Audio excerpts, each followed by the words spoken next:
आसमान से गिरकर खजूर में अटकना इसी को कहते हैं।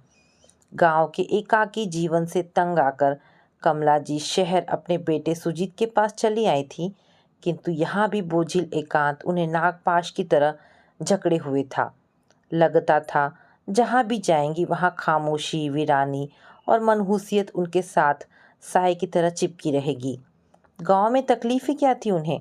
सुबह चाय के साथ 4 पराठे सेक लेती थी। उनके सहारे दिन मज़े में कट जाता था। कोई काम धाम नहीं, कोई सिर दर्द नहीं। उलझन थी तो यही कि पहाड़ सा लंबा दिन काटे नहीं कटता था। भूले भटके कोई पड़ोसन आ जाती तो कमर पर हाथ रखकर ठिठोली करती। कमला जी को तो अपनी गृहस्थी से बड़ा मोह है। रात दिन चारपाई पर पड़े पड़े गड़े धन की चौकसी किया करती हैं। कैसा गड़ा धन बहू? वह उदासी भाव से जवाब देती। लेटना तो वक्त काटने का एक जरिया है।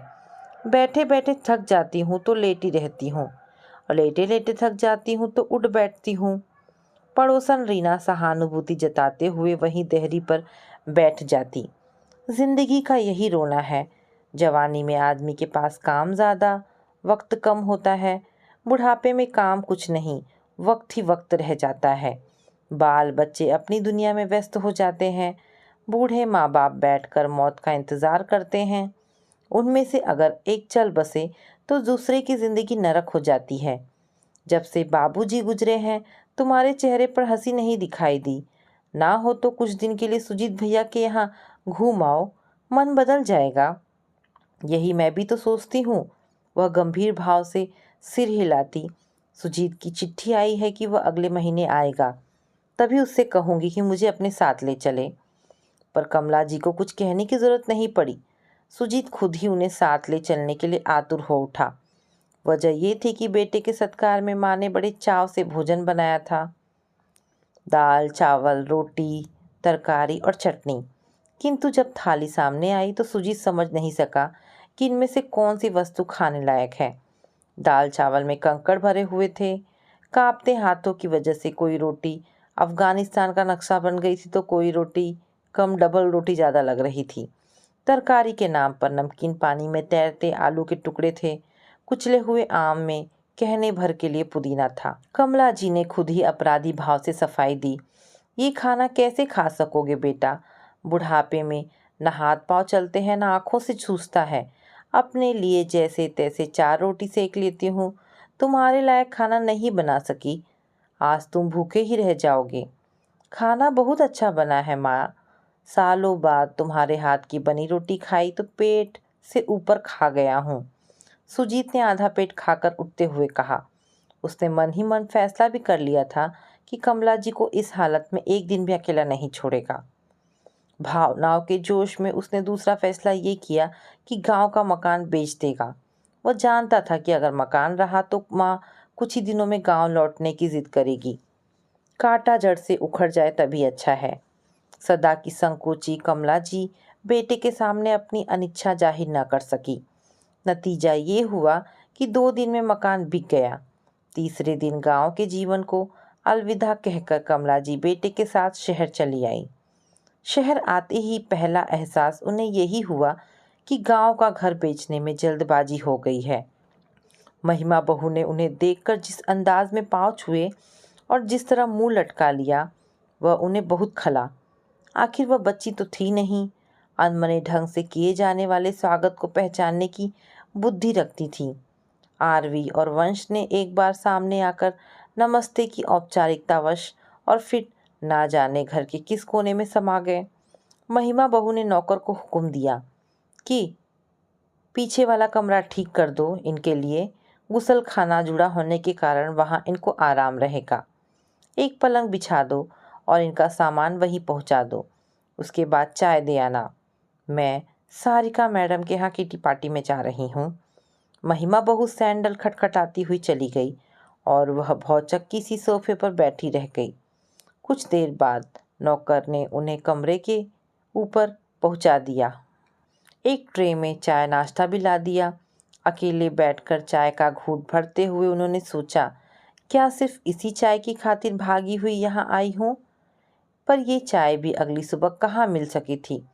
रात का खाना वह नहीं खाती, ये बात महिमा बहुत जानती थी, इसलिए उसने शाम को खाने के लिए नहीं पूछवाया।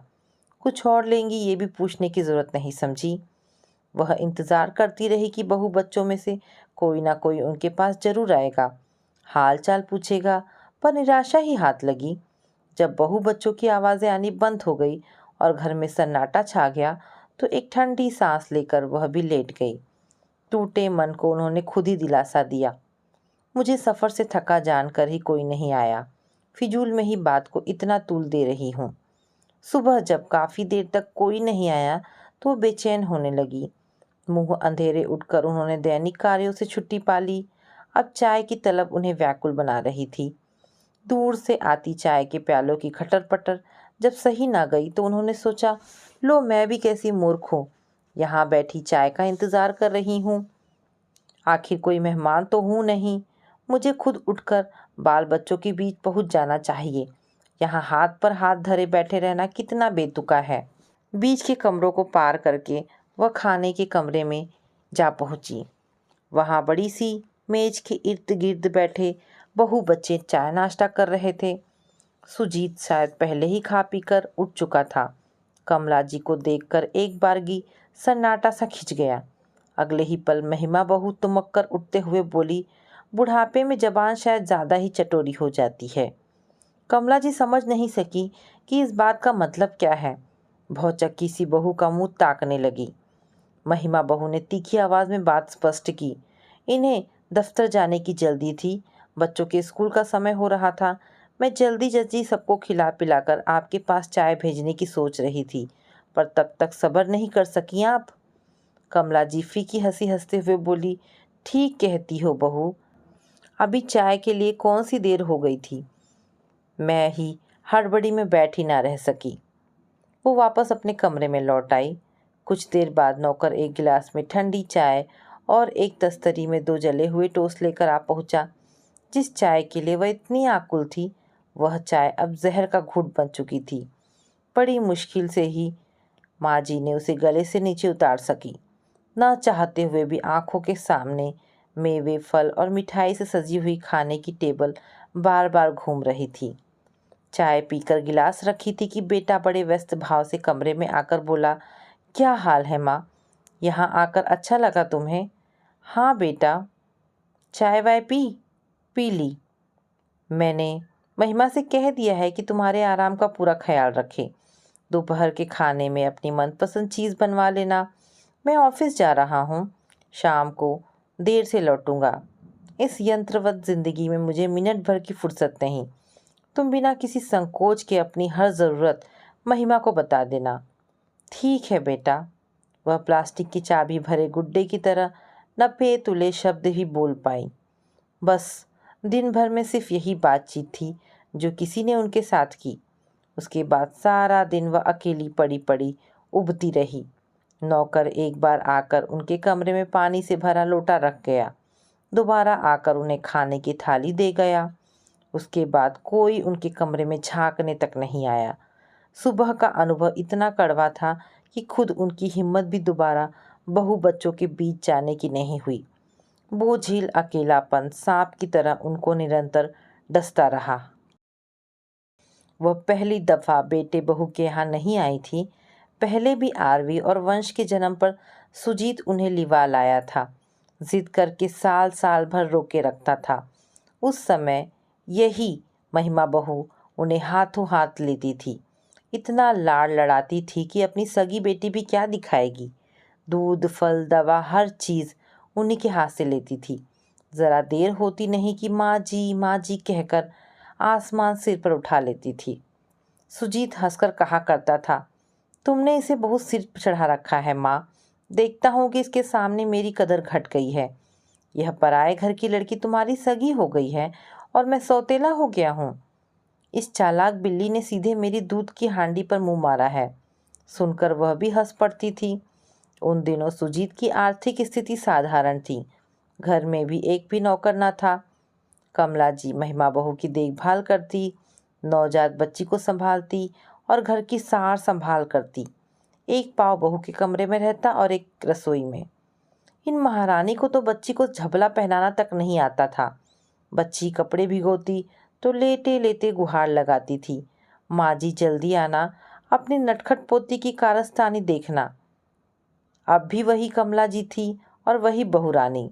बदलाव आया तो सिर्फ स्थितियों में। बहू अब हर महीने हजारों रुपए कमाने वाले अफसर की बीवी थी और कमला जी बूढ़ी व लाचार होने के कारण उसके किसी काम की नहीं रही।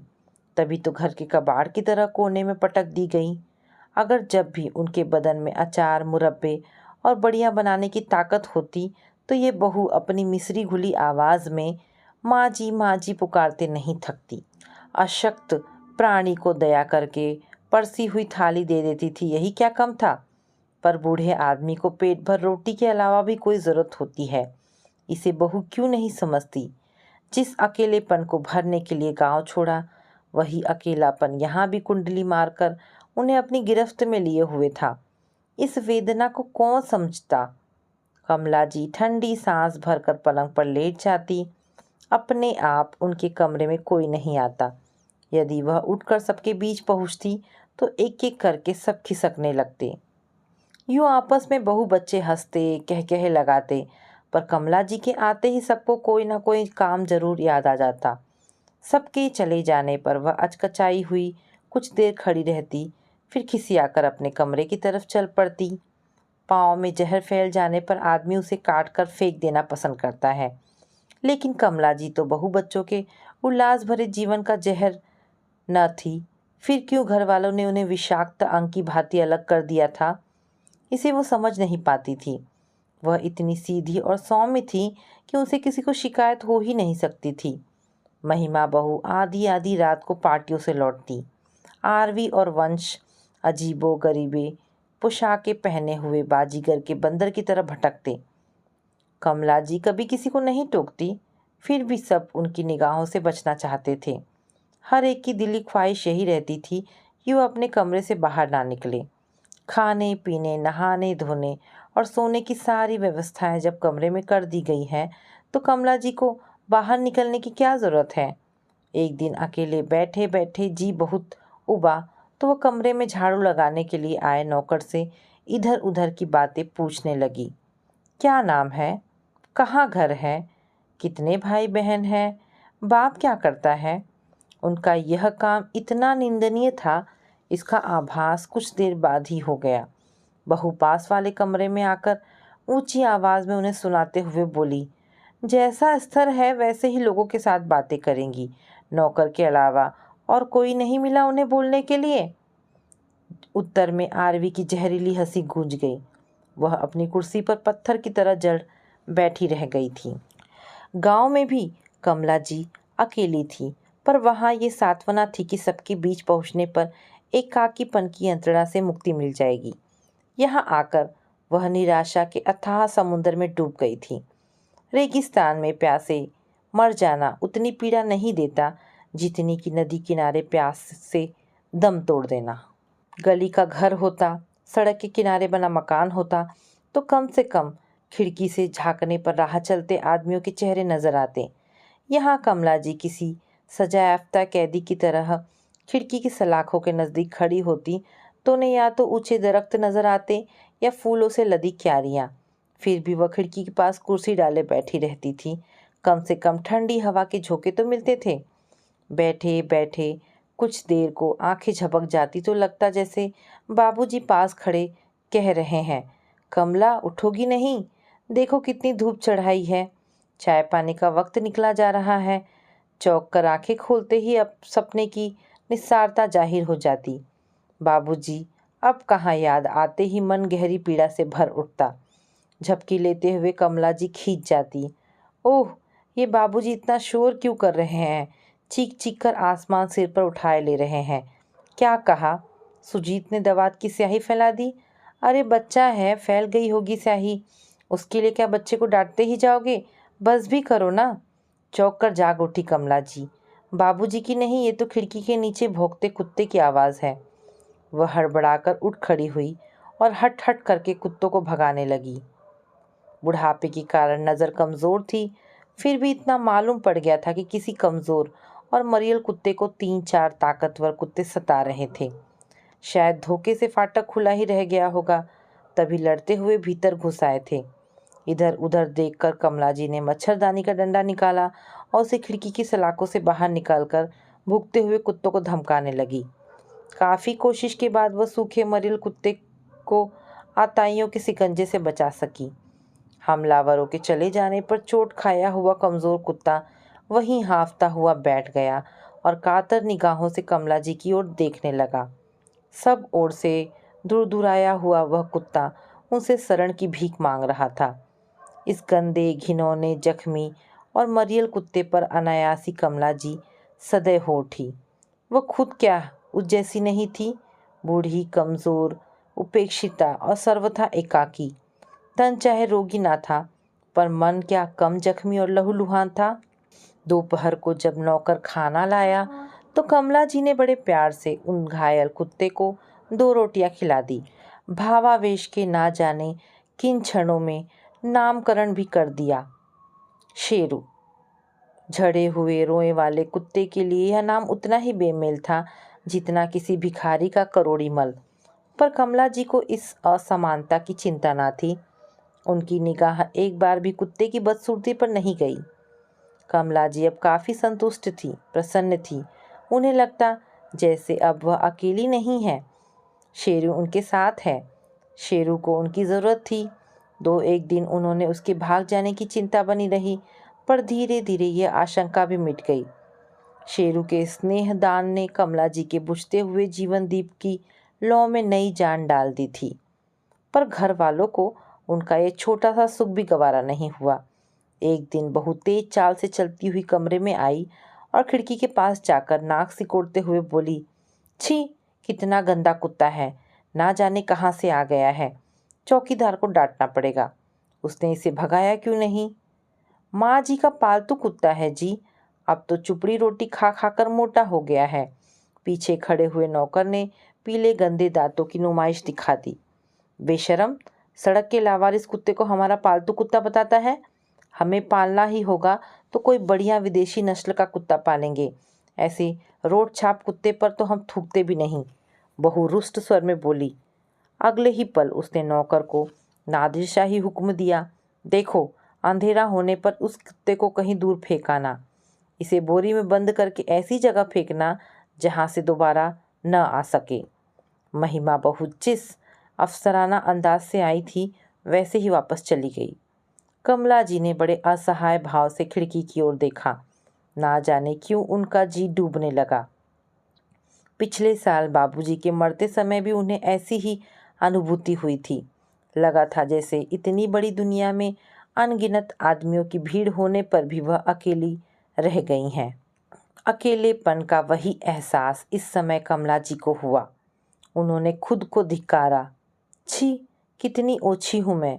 बेटे, बहू और चांद सूरज जैसे 2 पोते पोतियों के रहते हुए भी मैं अकेले कैसी हो गई। ये मामूली कुत्ता क्या मुझे अपने बच्चों से भी ज़्यादा अजीज है। पर खुद को धोखा देना आसान ना था। अकेलेपन की भयावहता से आशंकित मन दूसरी बार दहशत से भर गया। पिछले साल पति रामानंद की चीर बिछोह पर वह रोई थी। हालांकि तब से मन बराबर रोता रहा था, पर आज भी आंखें दूसरी बार छलछला उठी थी। वह अपने अंदर बहुत ही पीड़ा महसूस कर रही थी।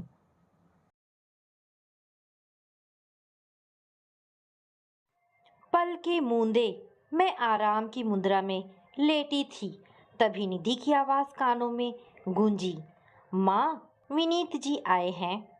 उसका यह विनीत जी संबोधन मुझे चौंका गया।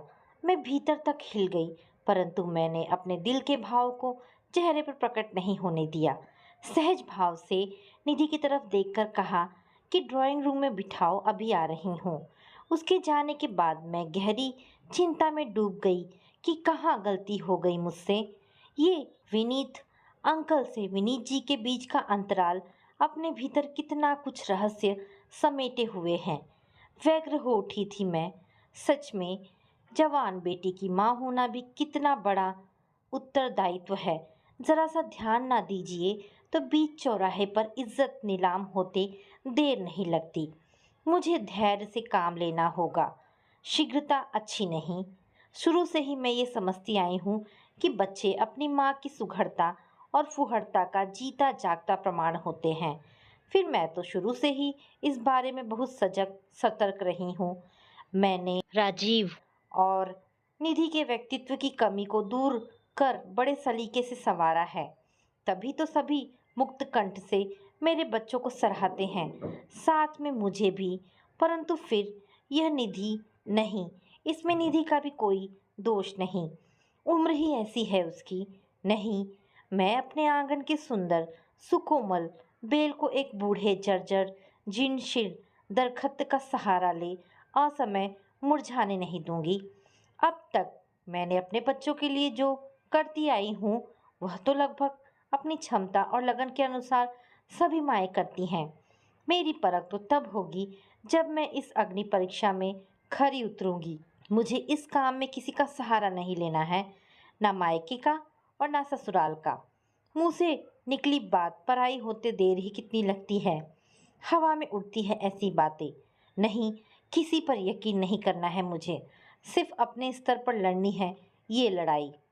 बाहर के कमरे में निधि और विनीत की सम्मिलित हंसी की गूंज मुझे चौंका गई। मैं धीरे से उठकर बाहर के कमरे की तरफ चल पड़ी। नमस्ते भाभी जी। विनीत मुस्कुराए। नमस्ते नमस्ते। मेरे चेहरे पर सहज मीठी मुस्कान थी, परंतु अंतर में ज्वालामुखी धधक रहा था। कैसी तबीयत है आपकी? उन्होंने कहा। अब ठीक हूँ भाई साहब, बस आप लोगों की मेहरबानी से उठ खड़ी हुई हूँ, कहकर मैंने निधि को चाय बना लाने के लिए कहा। मेहरबानी कैसी भाभी जी, आप जल्दी ठीक ना होती तो अपने दोस्त को क्या मुंह दिखाता मैं। मुझे वितृष्णा हो रही थी इस दो मुँहे सांप से। थोड़ी देर बाद मैंने उन्हें विदा किया। मन की उदासी जब वातावरण को बोझिल बनाने लगी, तब मैं उठकर धीमे कदमों से बाहर बरामदे में आ बैठी। कुछ खराब स्वास्थ्य और कुछ इनका दूर होना मुझे बेचैन कर जाता था, विशेषकर शाम के समय। ऊपर से इस नई चिंता ने तो मुझे जीते जी अधमरा कर दिया था। मैंने नहीं सोचा था कि इनके जाने के बाद मैं कई तरह की समस्याओं से घिर जाऊंगी। उस समय तो सब कुछ सुचारू रूप से चल रहा था, जब इनके लिए लंदन के एक विश्वविद्यालय में उनकी कृषि से संबंधित विशेष शोध और विशेष योग्यताओं को देखते हुए अपने यहाँ के छात्राओं को लाभान्वित करने के लिए 1 साल के लिए आमंत्रित किया था। ये जाने के विषय में तत्काल निर्णय नहीं ले पाए थे। 1 साल का वक्त कुछ कम नहीं होता। फिर मैं और निधि यहाँ अकेली पड़ जाएंगी, इसकी भी टेंशन इन्हें थी। राजीव का अभियांत्रिक में चौथा साल था। वो हॉस्टल में था। ससुराल और मायका दोनों इतनी दूर थे कि हमेशा किसी की देख रेख संभव नहीं थी। तब मैंने ही इन्हें पूरी तरह आश्वस्त कर जाने को प्रेरित किया था। ये चिंतित थे, कैसे संभाल पाओगी तुम यह सब अकेले इतने दिन? आपको मेरे ऊपर विश्वास नहीं है क्या? मैं बोली थी। विश्वास तो पूरा है सुषमा। मैं जानता हूँ कि तुम घर के लिए पूरी तरह समर्पित पत्नी, माँ और सफल शिक्षिका हो, कर्मठ हो, बुद्धिमान हो, लेकिन फिर भी सब हो जाएगा। इतना अच्छा मौका आप हाथ से मत जाने दीजिए। बड़ी मुश्किल से मिलता है ऐसा सोने जैसा अवसर। आप तो ऐसे डर रहे हैं जैसे मैं गांव से पहली बार शहर आई हूँ। मैंने हंसते हुए कहा था। तुम जानती हो सुषमा, तुम व बच्चे मेरी कमजोरी हो। ये भावुक हो उठे थे। मेरे लिए 1 साल तुम सबके बिना काटना किसी सजा जैसा ही होगा। फिर इन्होंने मुझे अपने से चिपका लिया था। इनके सीने से लगी मैं भी 1 साल की दूरी की कल्पना से थोड़ी देर के लिए विचलित हो उठी थी, परंतु फिर बरबस ही अपने ऊपर काबू पा लिया था कि यदि मैं ही कमज़ोर पड़ गई तो ये जाने से साफ इनकार कर देंगे। नहीं नहीं, पति के उज्जवल भविष्य व नाम के लिए मुझे स्वयं को दृढ़ करना होगा। यह सोच मैंने भर आई आंखों के आंसुओं को अंदर ही सोख लिया और मुस्कुराते हुए इनकी तरफ देखकर कहा, 1 साल होता ही कितना है, चुटकियों में बीत जाएगा। फिर ये भी तो सोचिए कि यह 1 साल आपके भविष्य को एक नई दिशा देगा। और फिर कुछ पाने के लिए कुछ खोना तो पड़ता ही है ना। पर यह कीमत कुछ ज़्यादा नहीं है? इन्होंने सीधे मेरी आंखों में झांकते हुए कहा था। वैसे इनका विचलित होना स्वाभाविक ही था। जहाँ इनके दोस्त विश्वविद्यालय के बाद का समय राजनीति और बैठकबाजी में बिताते थे, वहीं ये काम के बाद का अधिकांश समय घर में परिवार के साथ बिताते थे। जहाँ भी जाना होता, हम दोनों साथ ही जाते थे। आखिरकार सोच समझकर ये जाने की तैयारी में लग गए थे। सभी दोस्तों परिचितों ने भी इन्हें आश्वस्त कर जाने को प्रेरित किया था। इनके जाने के बाद मैं और निधि अकेली रह गई थी। इनके जाने से घर में अजीब सा सूनापन घिराया था। मैं अपने स्कूल चली जाती और निधि अपने कॉलेज। निधि का इस साल बीकॉम का आखिरी वर्ष था। जब कभी उसकी सहेलियां आती तो घर की उदासी उनकी खिलखिलाहटों से कुछ देर को दूर हो जाती थी। समय जैसे तैसे कट रहा था। इधर निधि कुछ अनमनी सी रहने लगी थी। पापा की दूरी उसे कुछ ज़्यादा ही खल रही थी। हाँ, इसी बीच इनके दोस्त कभी अकेले कभी परिवार सहित आकर हालचाल पूछ लिया करते थे। मेरे सहयोगी शिक्षिकाएं भी बहुधा आती रहती, विशेषकर इनके दोस्त विनीची और मेरी सहेली रमा। विनीत इनके अच्छे दोस्तों में से थे। इनके विभाग में ही रीडर थे एवं अभी तक कुंवारे ही थे। बड़ा मिलनसार स्वभाव था और बड़ा ही आकर्षक व्यक्तित्व। आते तो घंटों बातें करते। निधि भी उनसे काफ़ी हिल मिल गई थी। रमा मेरी सहयोगी प्राध्यापिका और अच्छी दोस्त थी। हम दोनों के विचारों में अद्भुत साम्य अतरंगता स्थापित करने में सहायक हुआ था। मन की बातें उलझने दुख सुख आपस में बताकर हम हल्की हो लेती थी। उसके पति डॉक्टर थे तथा दो बच्चे थे, आरव और रिया। आरव का इसी साल पीसीएस में चुनाव हुआ था। साल की समाप्ति के बाद राजीव भी आ गया था। उसके आने से घर की रौनक जाग उठी थी। दोनों भाई बहन नित नए नए प्रोग्राम बनाते और मुझे भी उनका साथ देना ही पड़ता। दोनों के दोस्तों और सहेलियों से घर भर उठता। बच्चों के बीच में मैं भी हंस बोल लेती, पर मन का कोई कोना खाली खाली उदास रहता। इनकी यादों की कसक टीस देती रहती थी। वैसे भी उम्र के इस तीसरे पहर में साथी की दूरी कुछ ज़्यादा ही तकलीफदेह होती है। पति पत्नी एक दूसरे की आदत में शामिल हो जाते हैं। इनके लंबे लंबी चिट्ठियाँ आती, वहाँ कैसे रहते हैं क्या करते हैं सारी बातें लिखी रहती। जिस दिन चिट्ठी मिलती मैं और निधि बार बार पढ़ते। कई दिन तक मन तरोताज़ा खुश रहता। फिर दूसरी चिट्ठी का इंतज़ार शुरू हो जाता। एक दिन स्कूल में क्लास लेते समय एकाएक जोर का चक्कर आ जाने से मैं गिर पड़ी।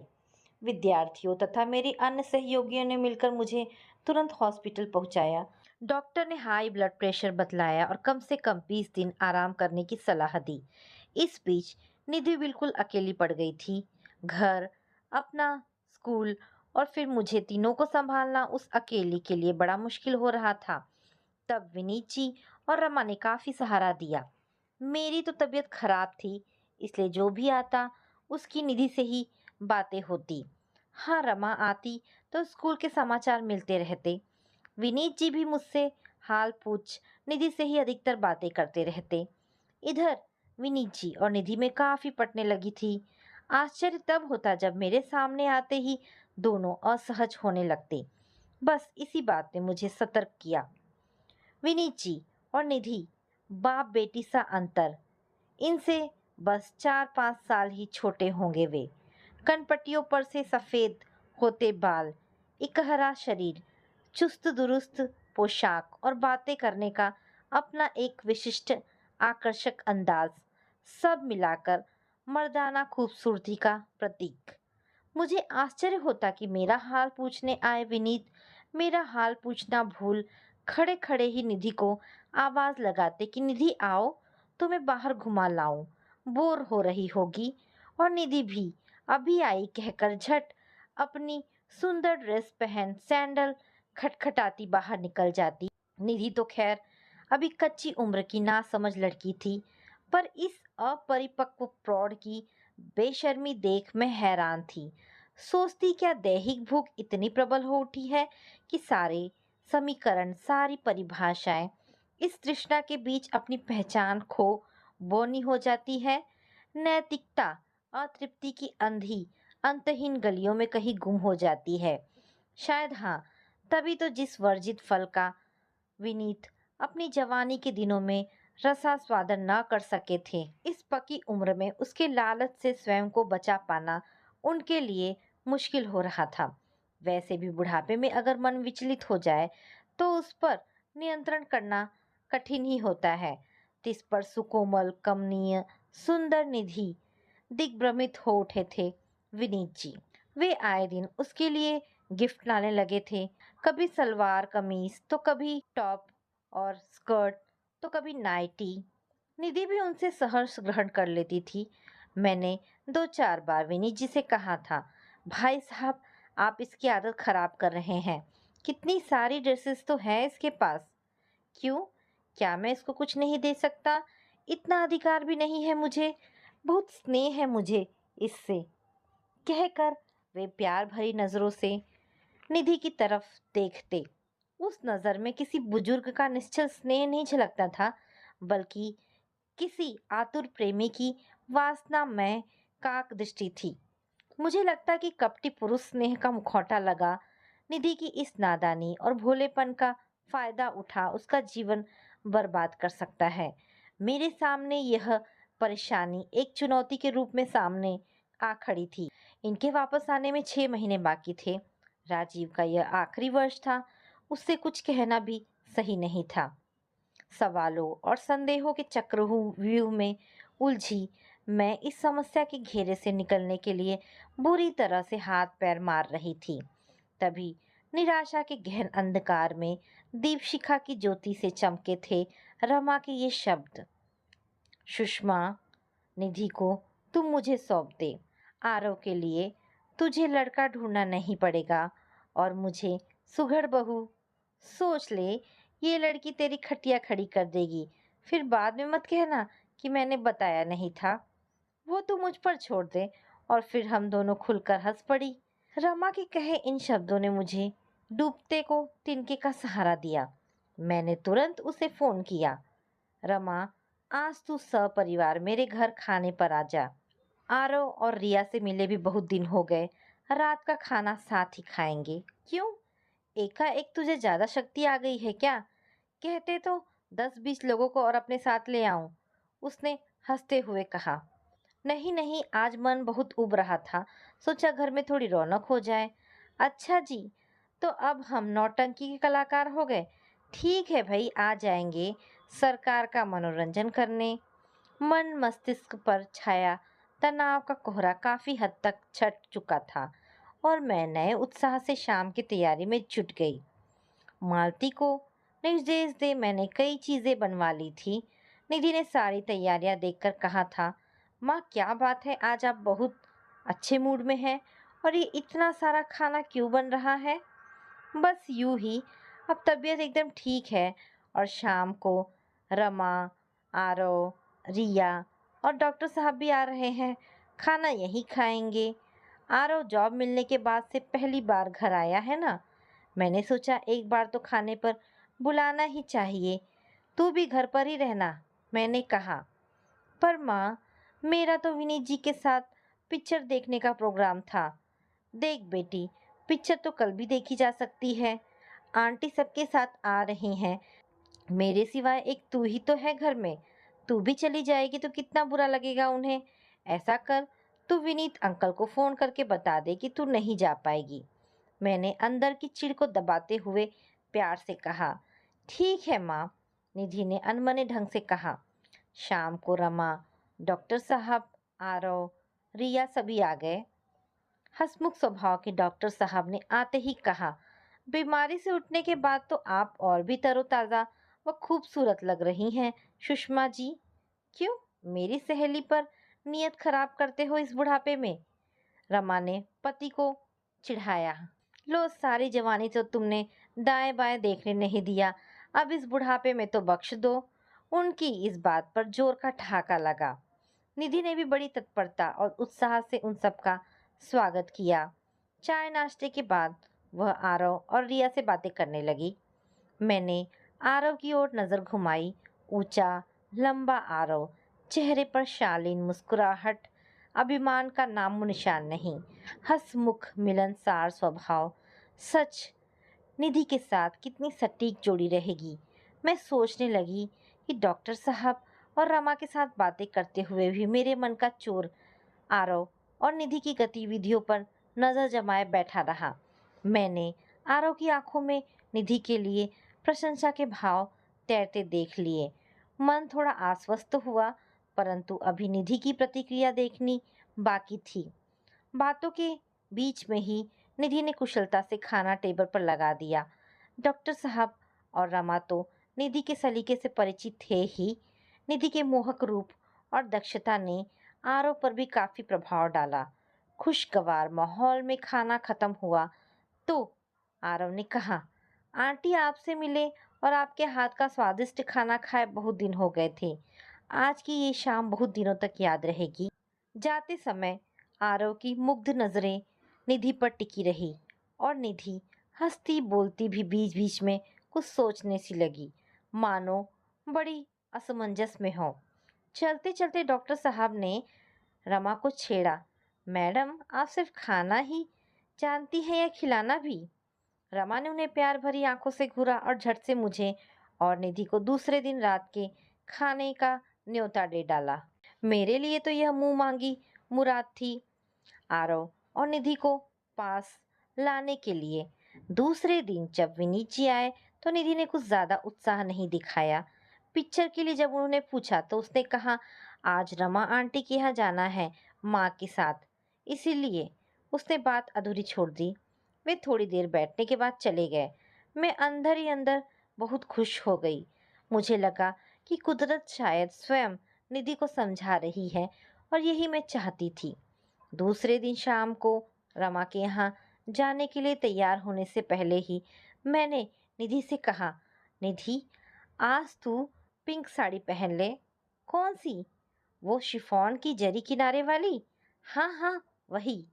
इस साड़ी के लिए हमेशा नानुकुर करने वाली निधि ने आज चुपचाप वही साड़ी पहन ली। ये मेरे लिए बहुत ही आश्चर्य की बात थी। पिंक साड़ी में सुंदर निधि का रूप और भी निखर आया। न चाहते हुए भी एक बार फिर मेरी नजर उसके ऊपर चली गई।